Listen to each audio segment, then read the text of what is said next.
Kia Sportage 2016. Výměna žárovky hlavního světlometu.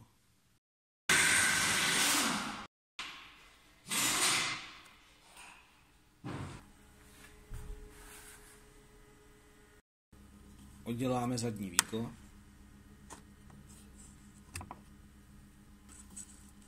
Odpojíme konektor.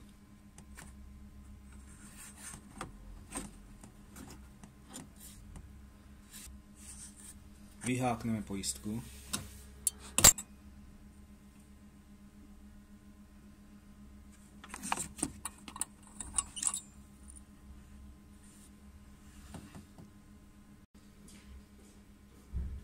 Na nové žárovce nikdy nešaháme na skleněnou část.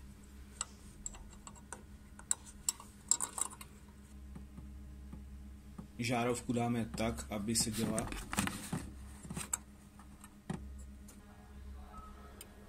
Zajistíme pružnou pojistkou.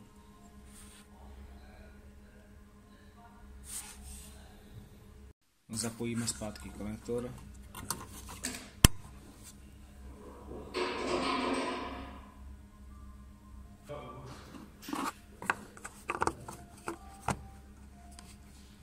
Zašroubujeme zadní víko.